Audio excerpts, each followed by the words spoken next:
What's up, Annie? What's up, Adam? Hey, thanks for coming down to Tehachapi. Appreciate it. It's always a pleasure. Yeah. Good weather today. It's nice up on the mountain. How's Fresno? It's Fresno's Fresno. No, it's warm? good. It's good. It's being in the mountains above Fresno is nice. It's not as bad. It's at least I like to think about 10 degrees cooler, so not horrible. But coming down here, the weather's nice today. It's beautiful.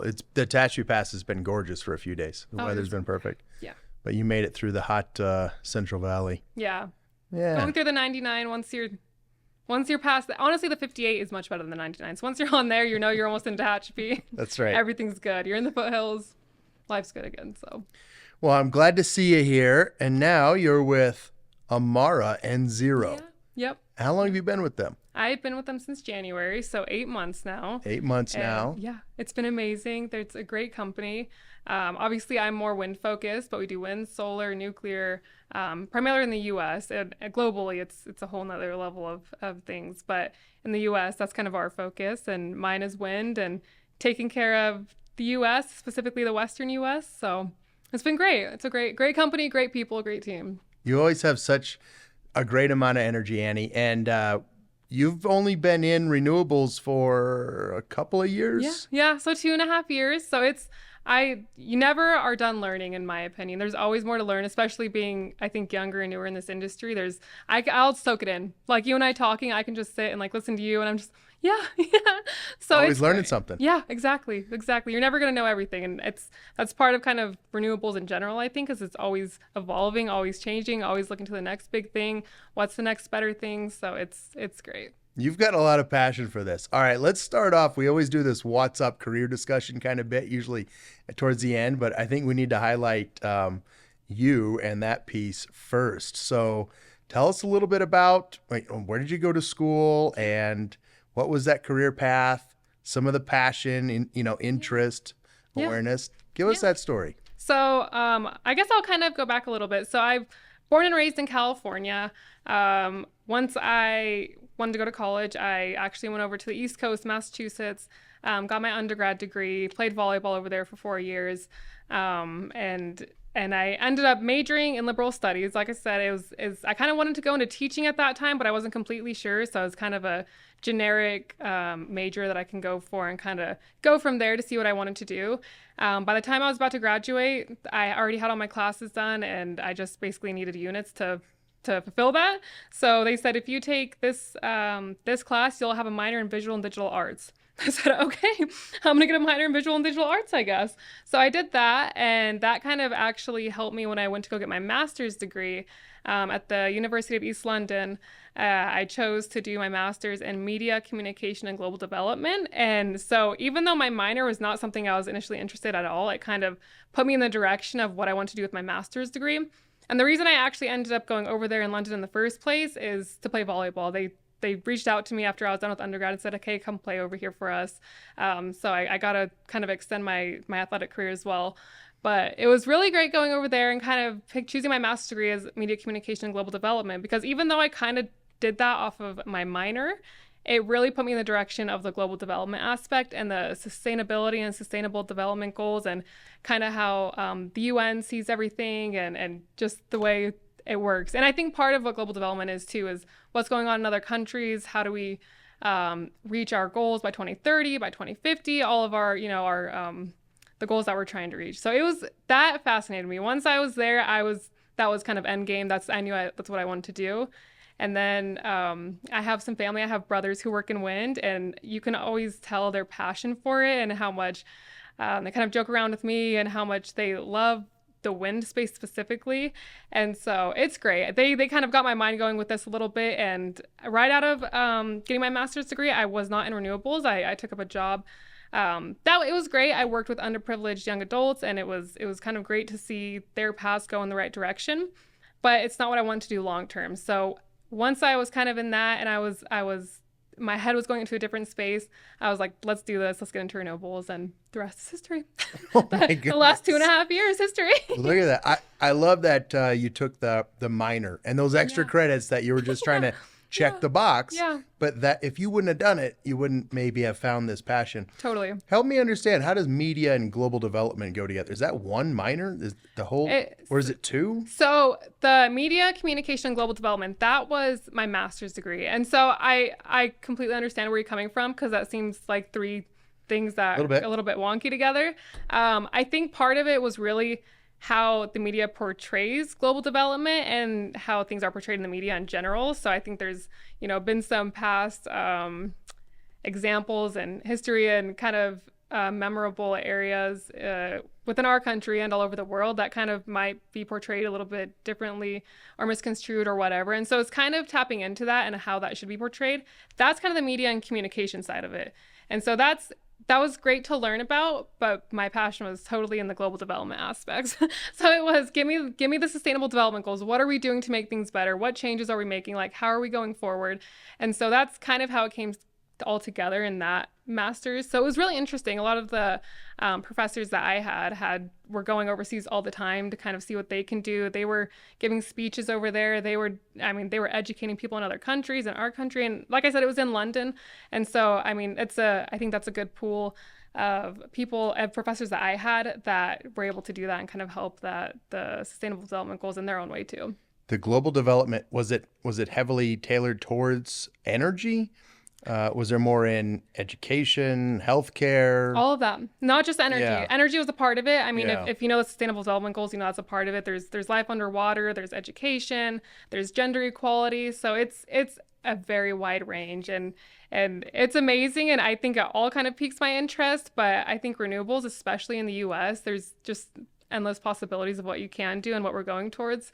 So that's really got my attention. And just seeing, you drive through Palm Springs, you drive through any state in the Midwest, in the South, and you see these big wind turbines, or you see solar for like acreage, just solar. So square miles. Yes, exactly. Yeah. And then, go ahead. Palm Springs, Altamont Pass, a little further north of you, Tehachapi Pass. Yep. It's almost like a history museum when you drive through. Oh my gosh, yes. Right? Tehachapi especially to me is amazing, because it's just, you just drive in, and the minute you're in Tehachapi, you see the wind turbines. Then you go down Oak Creek Road or any road really, and it's just old turbines, big ones. You're like, I don't think these should be as close together anymore, but it's history. Some of those went in the late 80s. Yeah, it's amazing. Still running. It's amazing. Like, this Tehachapi is amazing. Everywhere you go, it's just like, you just like look up and it's, whoa. Like, you kind of, I think from an outsider perspective, if people who don't work in wind and aren't always close to the turbines and stuff, you don't realize how massive they are too. So it's like, from the bottom, you're standing there and you're, whoa. But then you get inside too, and you don't realize like how mature, I guess, some of the equipment is, and some of it not so mature, some of it's obsolete and all of that. But I think you don't realize when you're not in wind what goes into that stuff, and it's so cool. The global development got you a passion for wind. Yeah. Okay, but wind was conversation in the family. Yeah. Since your brothers are in the industry. Yeah. What is it about energy that gives you that passion towards the global development? How do those relate to you and your drive? Yeah, I think for me it's just that passion for wanting things to change and not just being stagnant and accepting kind of what is. And if that's the way things are all the time, we're not going to be a better world. We're not going to be a better place, a better country. And I think it takes a lot of people in a lot of different areas to kind of meet that common goal. And there's all kinds of personalities and all kinds of different expertise and everything in the industry. And to be a part of that is amazing, because you come across so many people, and it's a small wind world, and it's just so fun to kind of like pick everyone's brain and just talk and catch up and kind of see where everything's at. So I think going kind of studying global development and coming into wind, I think in the US, the renewables kind of catches my heart a little bit, just because we're a lot more developed, I think, than some other areas. And so that's kind of one of the areas where we can like continuously improve. We should be more mature to invest in that type of energy. I mean, that's the way we're going. So hopefully Yeah. it keeps at it. And I know, I mean, Europe, there are many other countries and continents that are that direction too, but there are so many countries that aren't even there yet or are hardly just kind of getting into it. And if they are, it might not be anything super modern and upbeat, and it's kind of they're just starting out into that area. So it's interesting when you kind of see things from a whole perspective versus just the US or just Europe or just things that might be a little the Western world, things we might be a little closer to naturally, but when you really kind of dive into it, there's a lot more going on. You said upbeat. Is renewable energy upbeat? I think so. I mean, I just like it. I like it. No, that you have such a passion for this. It's impressive. It's upbeat. 27 years. I don't think I've heard that term. But you're right, though. I don't know if that's a good thing or a bad thing. No, it is. It's exciting. Yeah, It's definitely. exciting. Yeah. Well, we've talked with some other guests. We're an energy hungry society for Yeah. sure. Oh, yeah, absolutely. But I Right. think we need that. I think if we weren't, we wouldn't get to where we need to be and where we're going.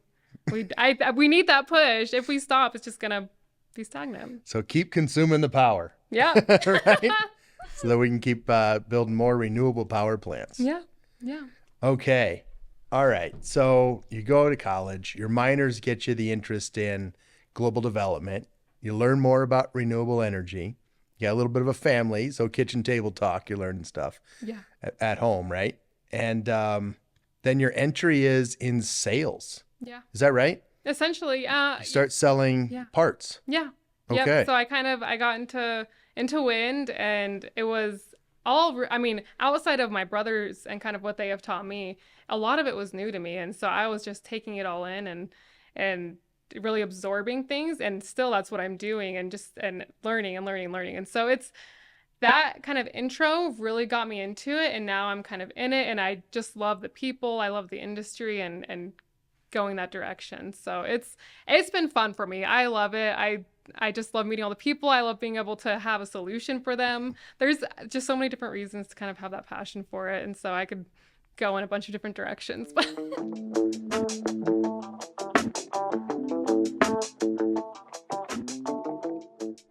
Let's thank our friends over at Renew Safety, your proactive partner in safety solutions. With comprehensive safety consulting, ensuring compliance with all safety regulations and standards. Expert staffing solutions, providing trained safety professionals tailored to your project's needs.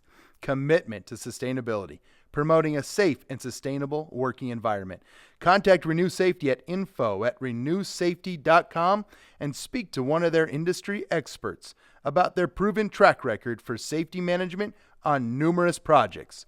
Or perhaps you're looking for construction safety staffing, contractor monitoring, incident investigation, or program development and training. Check out Renew Safety at renewsafety.com. It makes sense why you're in sales. Yeah. Yeah, no, it's apparent. Okay, and the passion for it. So your area, we'll talk about some parts, but your area is Western. Define that. Yep. So I'm the key account manager for the Western US for Amara. So that's from Alaska, Hawaii, all the way over to kind of New Mexico, North Dakota, South Dakota, that whole area. So it's a big region. I love it. I enjoy it. I'm definitely spoiled with the geography, I think, mostly. And so that's my whole area. Obviously, there's not a whole lot in Alaska and Hawaii, but I still kind of include that to make sure I dot my I's and cross my T's when I'm saying that. So I love it. It's great to be in the Western US, based out of California. So it's pretty easy getting everywhere for the most part. Yeah. Nice. No, it's not. It's a lot of miles between the It's- sites especially if you're going to the Dakotas. Yeah. Yeah. Well, I don't know if they know they're in the West, but yeah, I know, huh? I mean, it's news to all of us, but yeah, no. I enjoy it. I mean, there is a lot of miles in it, Yeah. especially once, let's say, you fly into an area and you're just driving and driving and driving all day. But it's nice once you're there. You get to talk to the people. You kind of get to see where they're at with everything. So it's great, especially when you don't really know them yet too, and you're kind of making those first contacts and seeing, kind of feeling them out and seeing what they need from us and kind of the support that what they might be missing elsewhere. So it's great. I love traveling, and so I have no issues. Okay, well, There's the definitely career's giving you travel, and you Yeah. love the travel. Yeah. And just for everybody, how much do you travel? Um, it depends. I would say it depends on the projects going on at the moment and stuff. It can be I'd say 25 to 50% of the time. It just varies really. So it's very dependent on what's going on for Yeah, sure. Yeah. that's a good number. That's a good number. Yeah. Everyone's got to travel, and well, not everyone has to, but you end up traveling Yeah. in this industry, Oh, totally. and that can be exciting. Yeah. Yeah. No, it's great. And I think it's fun, especially, going out to some of the more wind dense areas because you can fly in and you're still driving a lot, but you might be driving lower miles to sites in between at least. Right, So, right. Yeah, wind dense. What? You don't have Texas, you don't have Iowa, I don't. Minnesota, but the Dakotas are full. The Dakotas, you've got. Did you get Kansas? Nope. Nope. I Colorado? don't have Kansas. I do have Colorado. Okay. Eastern Colorado. Then you get Wyoming, Montana. Yes. Yeah, Washington, Oregon, Idaho, California, Utah. Yep. And you said New Mexico, New Mexico too. Arizona. Yes. Do we miss any? I don't. Oh, Alaska and Hawaii. Alaska, Hawaii, California, Oregon, Washington, Wyoming, Idaho, Arizona, Utah, New Mexico, the Dakotas, Nebraska. Oh, 'Cause that's Nebraska. kind of an area too, yeah. Yeah. I have a feeling we're missing a couple. I can't wait till we Montana. tell the Nebraskans that they're in the West. I got family there. I'm going to let them know. They're west to me. Yeah. Well, it is funny. There's so many companies out there, and you do have to sort of figure out how are you going to share, the area. Yeah. Is it customer specific? Is it technology specific? Geography specific? And yeah, we see in parts and some other pieces, maybe even tools where it's geography. Yeah. And that's because you're going out and meeting at the site, right? Yeah. You're going to go meet the site manager, the technicians, the whole team. Yeah, you can. Yeah, I mean, usually it's the lead tech and the site manager, but it depends who's around. Really depends on the day, what they're doing that day. So I think for the most part, you go in thinking, and you're going to be talking to either a site manager or if he's not there or she's not there, a lead tech. So it's sometimes you just go in not knowing, and you just kind of go in and put your best foot forward and go from there. I love the site visits. Yes. For me, it's almost like reminiscing Yeah. wherever I go, right? But I get to meet new people. I get to see, new technology. And then because I kind of geek out on the technology, want to know what's breaking, Yeah. Yep. right? Yeah. What do you get into when you get there? I love the technology too. I think my big thing is kind of building that relationship with the sites as well, and kind of seeing what they need, building that trusting relationship so they feel confident coming to us. But it is also the technology and seeing where maybe the supply chain is failing that maybe I missed, maybe I don't know about that yet, and maybe they're seeing something new that I haven't seen from their site specifically, and maybe that site is having the same troubles as other sites just like theirs that have the same platform. So I think going into the technology is super interesting for me, especially as I'm 2.5 years in and there might be some new things that I'm just finding out. So it's fun to kind of pick their brain a little bit too and see where they're at with everything and the parts and the status of their projects and just kind of feeling it out. So I love talking to the people, but I also love learning about the technologies and especially if there's like somewhere, like I said, where I haven't thought about yet, and there's something that's there that is new to me and new things that might be failing and it's the first time hearing about, and hopefully it's not the first time hearing about it, but No, you're soaking this information up like a sponge. yeah, exactly. Yeah, I can tell. That you said trust. Yeah. That's a big deal for the site manager and the lead tech. Yeah. And it's the trust is a little bit more, are you going to do what you say? Yeah. Is that what you find as well? Absolutely. I think transparency too goes a long way, and not just professionally, personally too, of course. And so if you tell a site lead time is going to be 2 weeks, and then it's 2 months later, and maybe they're having to reach out to you asking for an estimated delivery time or something, that to me, I think is avoidable, especially unless it's coming from somewhere that initially they said 2 weeks and you delivered that message, and but I don't think in my position, especially, you should be able to be ahead of that before. You shouldn't have the customer coming to you saying, hey, what's the deal on this? You should be proactive on that if there is any change at all. And I think kind of building that trust, and even if it is going to disappoint them initially, it's much better. It's like that disappointment and having that trust and knowing that we were kind of building that relationship versus just saying, oh yeah, no, it's going to be 2 weeks. Hopefully it's 2 weeks. Like, no. This is the movie Money Pit. When's the house done? 2 weeks. Yeah. 2 weeks. Yeah, exactly. So it's not necessarily, go ahead. It can't be a canned answer. No. You have to give the real answer. Yeah, absolutely. And it's probably hard to give on the spot. And it is. And so I don't ever kind of give that commitment straight up. If we're in person just talking, they ask me what the lead time is, I will say I will get you a lead time. I can estimate for you. And obviously once there is actual tracking and stuff, it's obviously a little more easier and more concrete. But at the time, I will not make that commitment initially, especially if it's just in conversation, because I don't want them to say, oh, you said 2 weeks. Why isn't it here yet? Because like I said, it's all about trust and transparency from my point of view. And that's what I want to deliver. And I don't want them ever coming back and saying, oh, what happened there? Or them coming to me before I have the chance to come to them too. Because do you watch the delivery of all the parts that you sell? We can. I think keep a report or, red flag, green, or something. Our team does a really good job at that and kind of keeping track of things, especially, all parts should be kind of on that scope and what you're looking into for sure. I think sometimes bigger projects and bigger things and major components, you just want to make sure those are obviously on track, because I think those can be a little bit more complicated sometimes than maybe a spare part that you can put on a plane and call it good to go quickly. And so we can do that. And I think it's important to allow the customer that grace to see the tracking and where their stuff's at. 100%. Yeah. Yeah. They need it, especially if it's a major component. Yes. Right? Because then there's heavy moving equipment needed. Exactly. Cranes, trucks. You may need technicians. You're going to go, hey, we're going to do the job the moment it shows up. Yep.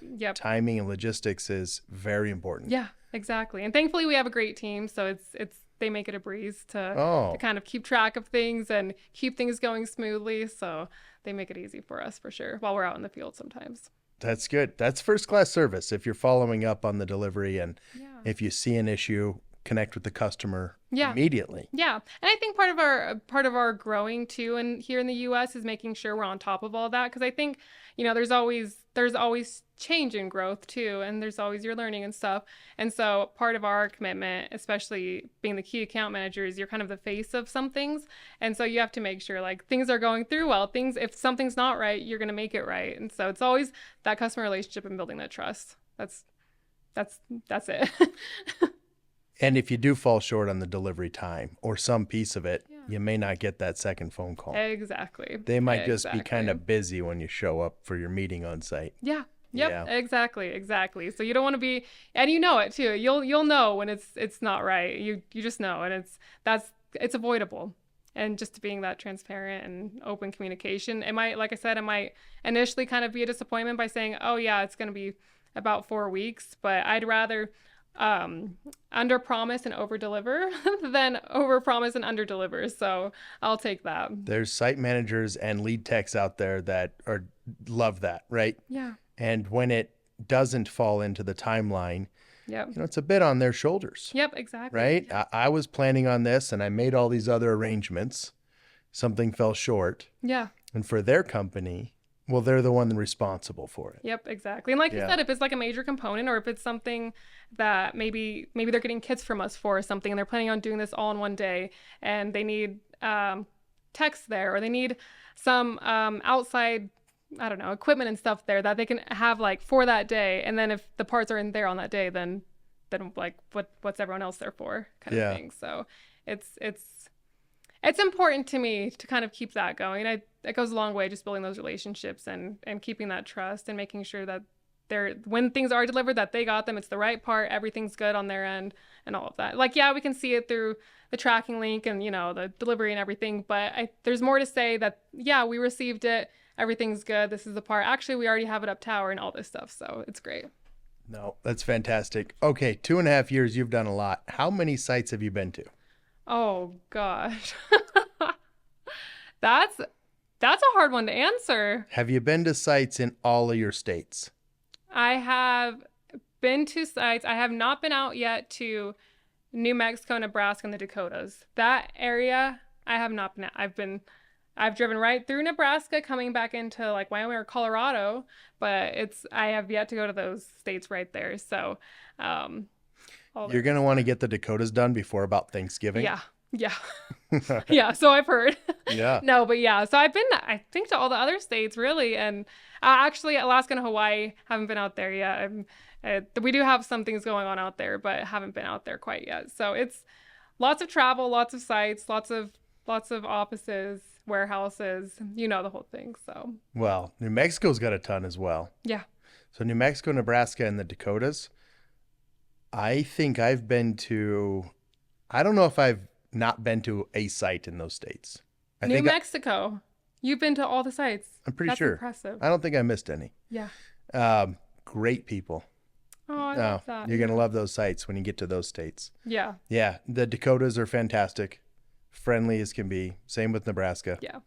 All right. You got more travel in your future. Oh yeah, absolutely. And those are good spots. I love that. And that's the goal. So that is the one thing is, yeah, those areas, once it's Thanksgiving and on, it's going to be a little cold. Yeah. So, well, start north and work your way down. You'll make it in time. Yeah. Save California, Oregon, Washington maybe for the colder months.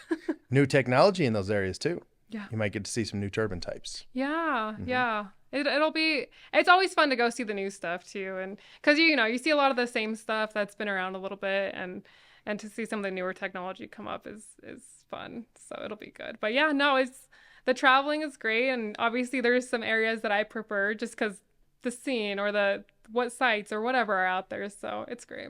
Yeah. My map ran through my head. There are 2 sites in Nebraska I didn't get to yet. I'm impressed. Yeah. Do you have like a map with all the sites you've been to? Oh yeah. Oh, I love that. Oh yeah. I love that. Yeah. Mm-hmm. For sure. No, it's one of the favorite parts of my job. Oh yeah. Yeah. And absolutely. you spent quite a bit traveling, you said. Yeah. We sure, you bet. My career has been full of travel. Yeah. Altair's only travel. Yeah. Yeah. No, it's fantastic. I love getting out there.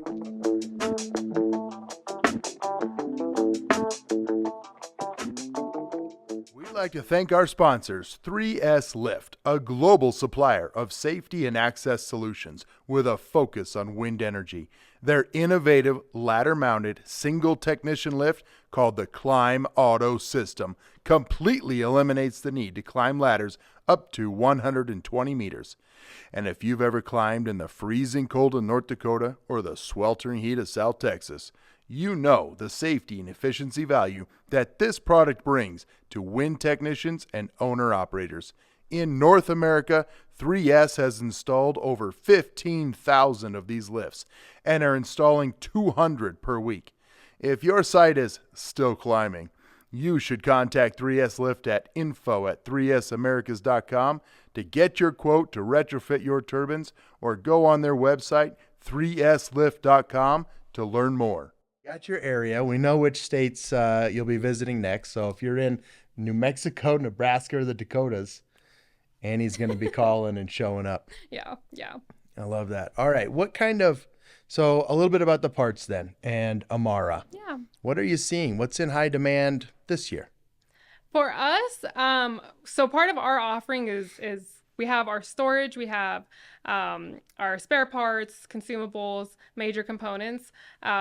We lately, it's been a lot of major components, gearboxes, main shafts, generators, and then bearings too. But it's been a little bit of a variety. I think right now that's kind of our focus. We have a lot going on in spare parts as well.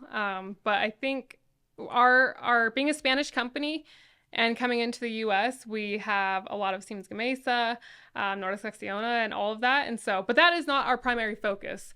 Our goal, we're well versed. We can do GE, Vestas, all the big names. And so, coming from Spain, we have a lot of history with Siemens Gamesa and stuff, and kind of what we can do for that technology.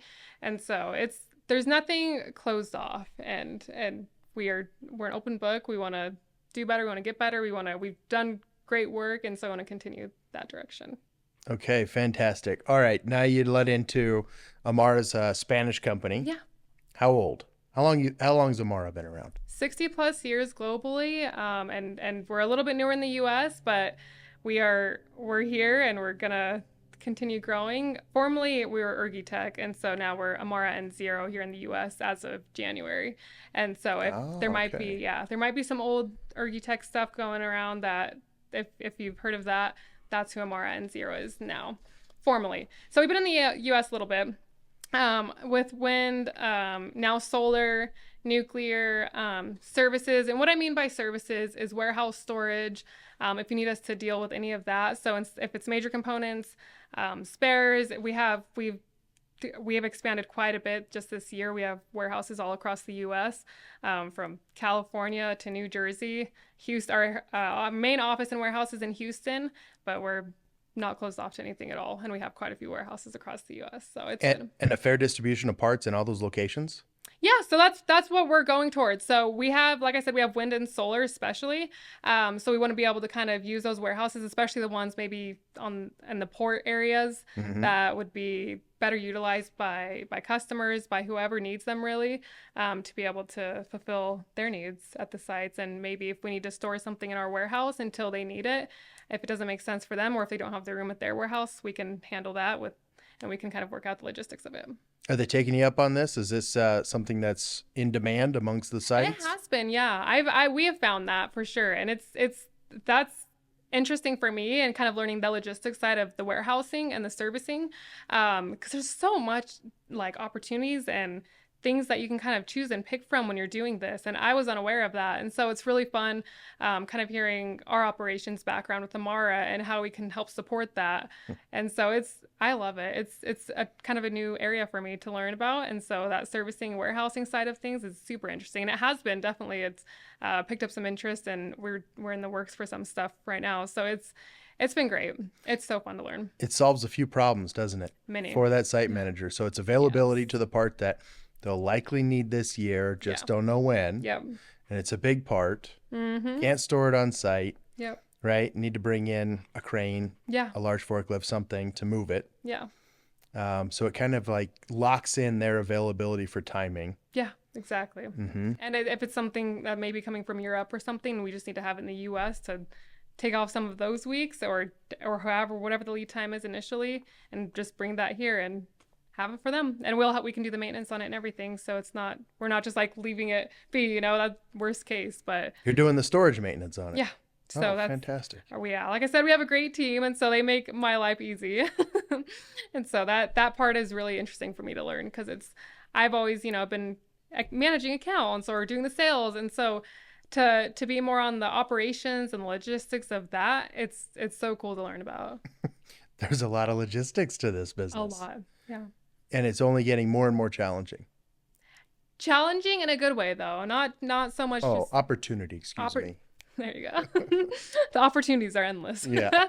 Yeah, no. The challenges are the fun part though too, because I think if you're kind of just staying, not learning, not being open to the opportunities and not thinking outside the box, you're going to get behind on things. You have to kind of think ahead. What's going to happen? What's not happening yet that you foresee happening? What's the need going to be? What's the need now? And what was the need? Is this need going to come around again? So And how is Amara studying that need, trending components over time, the need for, if you have this many locations, and where are you going to place the parts?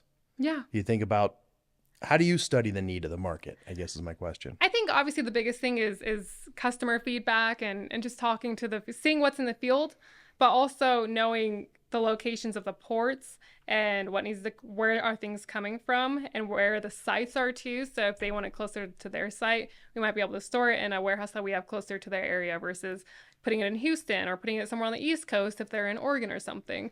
So I think it's a variety of things. Obviously, there's always forecasting and planning and doing all that fun stuff. But I think the biggest really way to come back on things is customer feedback and what they're feeling, and new customers we already have. So it's can be a variety. Well, you have a lot of customers with Yeah. this interesting Western area because every customer is a site, right? It's Site manager and site tech, or do you label a customer as one company and they might have 20, 30 sites in your area or something? I mean, the customers, it's the site and the company. So they all have their own ways, I think, of going about things. And I don't think the sites and maybe the people procurement or corporate always have the same opinions on things. So to get that feedback from both levels is nice. It's interesting because somebody who's a site manager or a lead tech might have a different opinion and different needs that people maybe in corporate have absolutely no idea about. And so to kind of get both of that, sometimes corporate might have an idea of what the usage is per year, but the site's like, actually, I need this tomorrow. And so to get that feedback for both I think it's super useful. You're right. And it is challenging. The larger the company, you start to have the sites that, run it like their own business, right? And plan for it. That needs to roll up to to headquarters. Yep. So it goes in the larger plan. Yeah. Those are tough things to manage. Yeah. The site teams have. Oh, absolutely. And it depends on company opportunistic jobs. Yeah, exactly. And things fail and they can't always, they can plan as best as they can. They can be preventative, they can be proactive, but it's not always predictable. No. So I think you kind of have to be there both at the site level and at the corporate level and get everybody's feedback and understand where everyone is coming from and feeling, because I think they all have kind of different pressures and areas where maybe they need to meet and they're not always aligned with that. So to kind of get it from both. And sometimes you're the one relaying the message that, hey, your site actually wants this, and then you're kind of you're like, oh. So it's fun. I think getting the feedback from both is important for sure.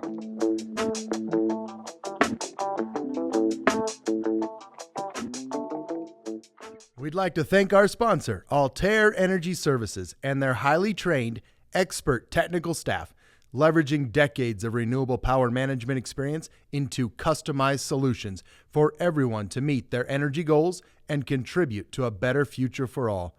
Altair's team of hardworking, respected experts are providing full-scope, turnkey repairs, planned and unplanned maintenance, system upgrades, fully autonomous technical crews, supplemental staffing, and customized dynamic scheduling to fit your power production needs.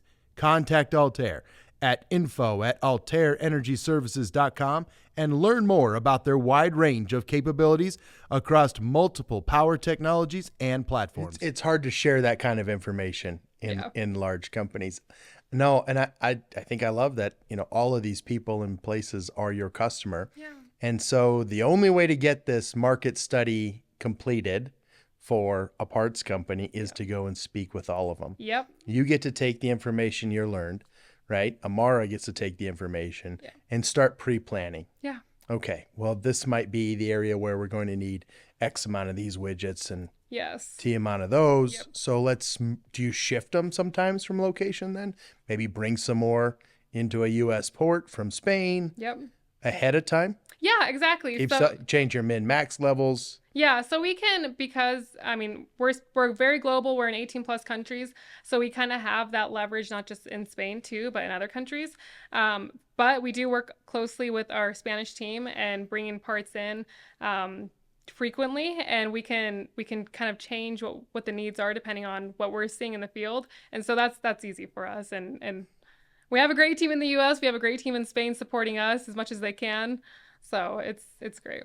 Well, that's a competitive advantage and a key point that the sites need. You say it's easy for us, but there's probably plenty of site managers and lead techs out there that really appreciate that. Procurement too. Yeah. Right? Because it saves on the overall cost. Yeah, definitely. Right? And once it's in the U.S., obviously that's takes care of a lot of the issues already. And so sometimes it is coming from Spain, depending on what the request is, of course. And if that's the only place we can get it, then that's great. But it does for us being able to say we need more of this by in a month or something, it's super helpful. And if maybe one of our other countries has it in stock there and nobody else can find it, it's great for us to kind of have that global leeway. Okay, so Amara's crushing it, and you're out there gathering voice of the customer. Yeah.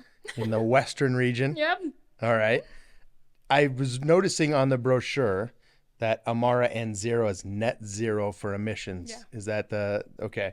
And that is the goal of the company and part of the mission statement.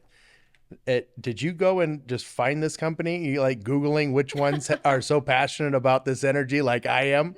That's who I'm going to go apply at. How did that line up? Well, so they reached out to me, and they're they have their process of how they go about that, but they reached out to me, and it was a good fit on both ends. We did the interview processes, we from globally and locally, and so it was a good fit, and it was part of kind of the growth in January. And so I was part of a team, and I came on, KJ came on, and Fred came on. So we're the three key account managers in the U.S.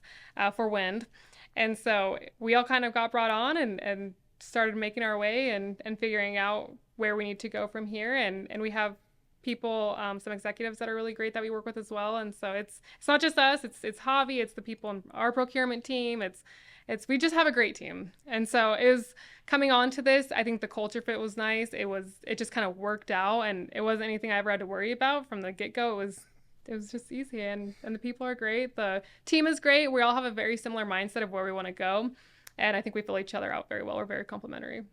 That's lucky finding the company that kind of aligns with your career Oh, path, totally, yeah. and then getting, I don't know, it feels like lucked out if you can just, join a group of folks Yeah, and find that you fit in, right? yeah, And it strengthens this team. absolutely. Those are great indicators for you're on the right career path. Yeah, exactly. And I think just the values too, of course, between you have your own values when you're going into these things, and then the company has their values. And I think for some and for me it's very important that those align, because if they don't, it's not always going to be a good fit. There might be things that come down the line and aren't super compatible. So it's great. We actually got an opportunity. We went into our Spain warehouse back in, I think it was February, early February, and just to see the amount of things we have in our warehouse and the capabilities is insane. It's amazing. It was so cool. That's, Yeah. I love that they flew over the key account managers Yeah. to go and witness this, because you get to go tell that story. Yeah, exactly. And it wasn't just our main warehouse in Spain, but we got to see some of kind of the others, and other customers and things that we work with too. So we're all used to the U.S. and seeing that, and some of the other areas in North America and stuff, but being able to kind of see where Amara started, where Amara comes from, and it just gets your brain going, and oh, we could do this, we could do that, and then it's kind of, it just gets you going when you kind of see things where they started and kind of Ooh, where the passion. and then the creativity flows, Yeah. and you get to see the components. Yes. Oh yeah. What are we really selling? What are we Yes. making? Yeah. And it's not just printed on the brochure anymore. Exactly. Yeah. It's real. Yeah. Yeah. Exactly. And you go to the site, they get to talk to somebody who, saw it. It's real. Yes. It's not paper. I'm like, look at this is real. Yeah. Yeah. So It it's is amazing. important. It falls into that transparency and trust. Yeah, exactly. Right? And so being able to see that, and actually we got to meet the Amara NZero CEO too while we were over there, and he's awesome. So it's cool to kind of see it from that level, how personal they are, and how they kind of take care of you. And obviously we got to meet a lot of our team in Spain, so it's so cool that it kind of trickles down to this level. We even got to go to a conference over there actually, and it was more solar and stuff, but it was still cool to kind of see that and be around that and see our big Amara booth set up. It was so cool. There's huge growth in solar. Looks like it's coming. Yes. That's the Yeah. projection. Yeah. Absolutely. Yeah. Battery too. Yeah. You guys aren't into battery. Not at the moment. We're not into Yeah. battery. We're in solar, residential, commercial, and we're in nuclear too. So we'll see how battery storage and stuff goes in the future. But I think right now our focus is definitely wind, solar, nuclear, and services. Nice. So No, that's good. I'm not going to ask you any nuclear questions. no. It goes against our own mission statement. No, that's all right. All right. Let me ask you, where was this question here? You've had such a cool start, Yeah. right? What advice might you give someone considering joining renewable energy? I mean, this sounds so cliche, and it's gonna make me cringe to say this out loud a little bit, but follow your heart and like your passion and where it lies, because I mean, if that's where your passion is, it's gonna work out one way or another. You're gonna find somewhere that suits you, a company that values you, and you want to make sure that's what you're surrounded with and what you're going into. And I think, like I said, I know it's so cliche, and I saying follow that's your all heart, right. but it's true. And if you're in a position that isn't a good fit for you and is uncomfortable for you, it's probably not going to work out long term. And maybe it's uncomfortable temporarily, and it's just a growth period. But I think coming into renewables, you have to have an open mind. You have to challenge yourself, maybe challenge people around you too. Think outside the box, be creative, and find solutions. It's I think a big part of renewables is finding solutions to things and moving forward. So 100%. Um, and you learn more once you get started, yeah, right? So, okay, you got to hear a little bit about renewables, at the kitchen table. yeah. But then getting started, I bet you learned a ton more. Oh my gosh, yeah. And you're just surrounded by such knowledgeable people all the time at conferences, at the sites.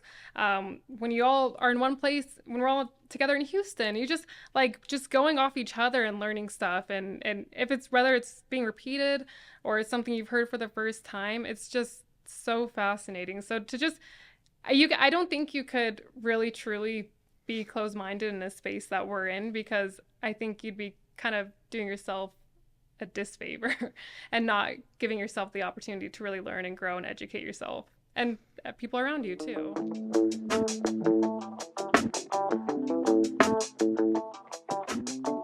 I'd like to take this time to thank another one of our wonderful sponsors, Podge Engineering. Podge Engineering, making wind and solar all we know it can be. Are your renewable energy assets underperforming or not performing at all? Did you expect many years of longevity and they're failing on you now? Podge LLC offers many customized, engineered products and solutions to get these assets back on track. Podge Engineering also performs root cause analysis, engineering services, procurement, and construction. Visit podge.org. That's PADGE.org. Remember Podge, making wind and solar all we know it can be. Have you been able to find any mentor type folks in your career? Oh yeah, for sure. I mean, I've had plenty along the way. I could say my brothers. They're amazing, of course. I think in the renewable space, someone actually who I really look up to, especially since being with Amara, is our COO Deb, and she's amazing because she is so good at what she does, and she thinks so differently than me, that to see that and to kind of be encouraged and challenged and inspired by the way she thinks and by the way she moves and the way she goes about things is fun for me to learn from, because it's maybe something I haven't thought of on my own. That's like, why, like, how come I didn't think of that? Or how come, like, why didn't I think that way? And it's just, I think her and I can have really cool conversations too, and kind of in that aspect, because we're very alike in some ways and very different in the ways that she's very operational and I'm not as operational as her. And so I think since being with Amara, especially, she's been a mentor. I think being surrounded by people who have great work ethics and are passionate about what they do always helps. I mean, my husband, he loves what he does. He enjoys it. And I think that's super contagious when you're around people like that versus maybe someone who's not enjoying their work life so much. And it's kind of just, So I have a lot of mentors. It's hard to pinpoint just one. And I think just being around good people with the same kind of energy and values as you is kind of mentoring as it is, and kind of being able to trust the people around you and the paths they're taking, and seeing where they're at with things. That's it. I love it. I didn't know the answer. We hadn't chatted about it. Yeah. Right. But once you get started, you get to find mentors. Yeah. And often they find us. Yes. Don't they? Early in our career. Yeah, absolutely. Because everyone has a passion to learn more. Maybe you want to grow your career or move a different area, something like that. There are people out there that are going to help. Yeah, definitely. And want to share that knowledge. Yeah, exactly. You don't get it unless you join the industry. Yep. You got to start somewhere. Yeah, and I don't want people to ever be like closed off about having a mentor too. I don't want, like, I would never want somebody to come to me and how do I say this? I don't want to say not think of me as a mentor, but I don't want people to say like, oh, I don't need a mentor. Like, I already know everything. You know what I mean? And so Well, I guess I hadn't heard that, but I suppose, yeah, there's people like that. Well, here's the other thing you get to do. You get to go and witness all of the other job types at these companies, right? And the people are doing them, the personalities that are fitting. Yes. Yeah. Sometimes what doesn't fit, but the other job types, it's hard to plan a career path sometimes in our industry Yeah. until you go and you witness it, or maybe you hear about it on a cool podcast, right? It's part of it's what we're also trying to do, Yeah. help with that knowledge sharing, because a lot of people are going to be needed in the very near future to join this industry. Yeah. So you get to go into these companies, countries, Mm-hmm. you get to find mentors. You also get to see all the different job types. Yeah. I won't ask you what intrigues you, but you've clearly seen a lot of, go ahead and reference, was it the COO? Yeah. Yeah. All right. Deb. Yes. Yeah. Yep, nailed it. That's Yep, it. Deb. All right.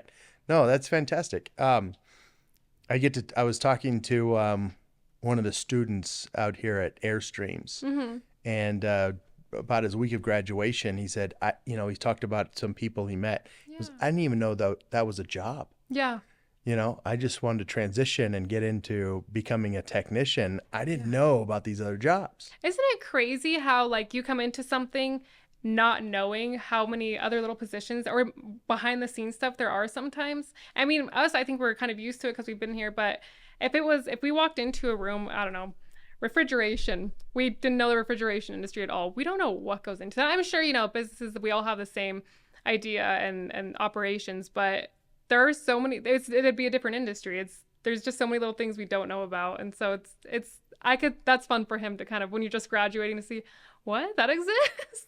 Yeah. Yeah, I was so excited. Had no idea. He was worried about his decision. He was, look at all these other jobs. I love that. This is That's gonna a work good out. problem to have, though. a Which great job do I want? Yeah. But you get to see them. Yeah. And sometimes it's okay to take the wrong job for a while. Oh, yeah. Definitely. I always say live with it a couple of years, Yeah. right? But you learned so much doing it. Oh You my gosh. probably saw other people and mentors and opportunities, Yeah. and you can go get on the career path that you're looking for. Yeah, and I think it's good in growth to have trial and error too. And when you're in a position like that where you're there for a couple of years and it might not be something you're super passionate about, you're learning that. You might have thought you're going to love it when you're going into it, or maybe it had a different job description than you anticipated and now you're in the role and it's not something that's a good fit. But I think there's so much to be said about trial and error and just the growth you can have from it. And I'm not saying a bad position or a position you don't enjoy is a trial and error, but I think there's a lot of growth that can come within that. So Yeah, for sure. Is your hubs in renewables? You said he is not in renewables, so he's Okay. in law enforcement and Law he enforcement. does, Okay. Yeah, he's amazing. He does great at it, and that's what I'm saying. He's kind of a mentor for me too because he's just so passionate about it. He's great at what he does. He loves what he does, and then he comes home and he's like, "Oh, it's so good to see you." And we can kind of just be like, it's we come from very different areas in our careers, and so we can kind of just tell each other these stories. And for him, it's so funny. We'll be driving through, like I said, Palm Springs or somewhere on a weekend, and he's like, "Did you say that was the bestest one?" I'm like, "Yeah, it is." And so He's learning the business. yes, it's so funny. Or I'll be like on a call or something, and then I get off and he's like, "Oh, are they gonna get these yaw drives or whatever it was?" I'm like, I just love it. It's so fun to just kind of, and then he comes home with his stories that could not be farther from the stories I have. Sure. And he's pretty deep into his career too now, and so he's amazing. He's done so well for himself, and I'm proud of him, and he's inspiring to me. And like, I know I sound so cliche again, but it's true. I mean, he's great to be around, to kind of see his work ethic and where he's at with everything. So I have a good mentor at home. I have good mentors at work. My family's, my parents, my brothers, everybody. I surround myself with good people. So That's a big great. piece of it, Oh, totally. Yeah. right? Yeah. And to know when you're not surrounded by Yeah. maybe the right people for your life. Yeah, definitely. And I think that can be challenging too, and kind of separating that, especially if, maybe they're not great for your life, but you might enjoy being around them or something. So I think both personally and professionally, I think there's some challenges you kind of have to uncomfortable challenges you have to overcome there. So Personal for sure. I meant the career professional path. yeah. Yep, right? Because you got to watch that too. Yeah, absolutely. When you're building your career and going one place to the next. Yeah. There's sometimes where I don't want to be Yeah. Oh my gosh. right now. Yeah, definitely. Right now. Okay, no, good.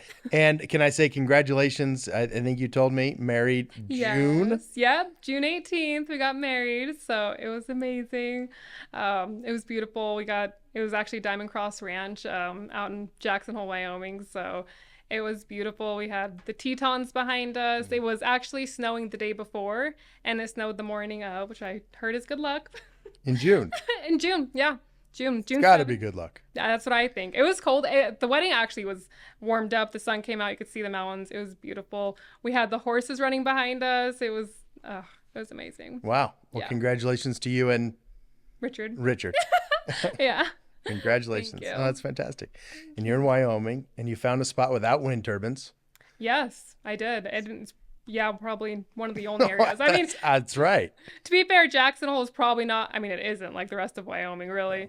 And so it's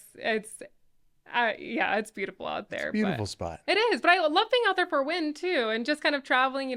Going to Casper, going to the Cheyenne area, and kind of traveling that whole thing. And it's probably one of my favorite places to travel, to be honest, for work and to go to the sites and see our customers and others. So Yeah. Well, next time you're there, you got to keep going east. I know. Dakotas want to see you. Oh, yeah. I like the mountains, but I do have to take the flatlands sometimes. Yeah, that's where the wind turbines run pretty good. Mm-hmm. Nice solid wind. Oh, yeah. Yeah. Yep, exactly. Okay. You're on quite the career path. You're building your next. I don't know if you really understand that because you're a bit new in your career, but it's impressive. And I don't know if you've already kind of started being a mentor. A little bit? I think so, and I think I'm hoping to be that even more for people as they come into the renewable space, because I'm still younger on pretty much any team I'm on. I'm the youngest, and so I think right now it's a lot of mentors for me, but I want to be the mentor, for people coming into this space, and for other women, for men, whoever. I just I think to get to that position and for other people to be able to look up to me and say like, oh, she inspired me, or I want to learn from her. I think that would be great. I'd love to be in that position someday. And I think I'm getting there for sure. I mean, being newer in the industry, it's definitely a stepping stone. So I think you have a lot to offer other folks joining the industry. Yeah. The passion for sure. Energy level is fantastic for sales. Mm-hmm. Well, for any job, keeping it going, but very crucial for sales. Yeah. And absolutely. the career path. Yeah. I know it was the passion. Sometimes that passion, maybe you agree or don't, is just about building a career in a place where I have opportunity to grow. Yeah.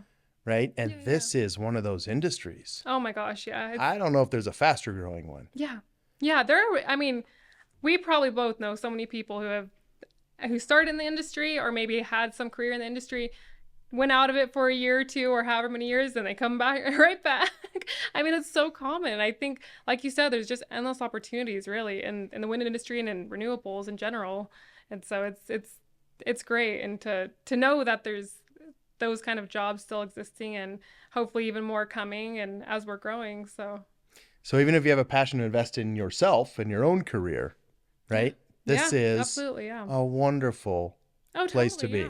Yeah, and you're always learning. So I think maybe it can be intimidating for somebody new coming in just because, there's so many knowledgeable people, hopefully knowledgeable people who are welcoming and want to share that with you. But I think and I'm not speaking on my own experience, I'm just saying in general, maybe coming in and if a new graduate and it's, like I don't feel like I know a lot, but it's like, keep that energy and let you be a sponge, soak that in. So this has been fantastic. One of the better career discussion podcasts I think we've had. This, the other piece that we want to do is inspire folks. Yeah, absolutely. Right. To join the business, to join the industry, companies and job types. You have an interesting, startup through school, and it's my side credits. Now I got, or my elective credits, and then right, and into the industry, and here you are in sales. Yeah. You don't know how many sites you've been to in only 2.5 years. Yeah. You're going to see the country, see the world. Yeah. And I'm sure you're going to continue to grow and promote through your guarantee.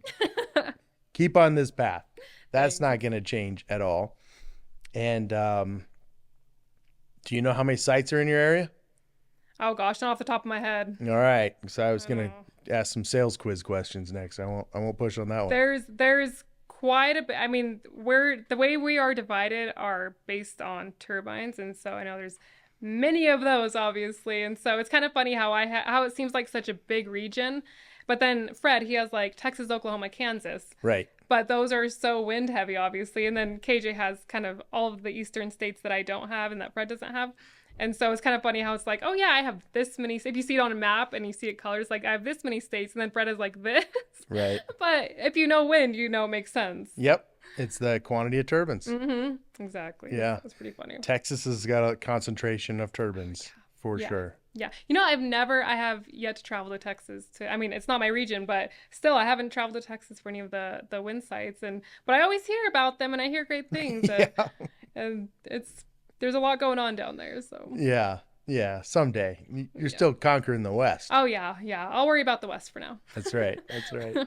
This has been great. I'm just curious, what other topics or companies would you like to see on the podcast? Oh gosh. There's I think anybody in renewables kind of like, I mean, what you're going for, solar, hydro, wind, I mean, you name it. Especially, I mean, California, we're so heavy in our renewables and all of the different options that we have. I mean, you could get somebody from PG&E. You know what I mean? There's so many options, but I think I think the variety is good because we know wind and we know that area, but I think to have other renewables areas like hydro, I'm not super familiar with that area, but I would love to be, and I would love to kind of sit in and listen on that. So yeah. You want to learn it all. Yeah, give it to me. Yeah, I can tell. When you're done with these podcasts, give me a book, and for every chapter, it's like the transcripts of each podcast. Yeah. Oh wow. Yeah. All right. Yeah, I hear it. I know wind. I want to learn everything else now. Yeah, give me all of it, actually. Yeah. Yeah. No, that makes sense. It's fascinating, though. Right. And you get to learn more about the industry and maybe where your career path might lead to next. Yeah, exactly. Yeah. Exactly. And I just love, I mean, the components of the weather are what drives the business. So I love it.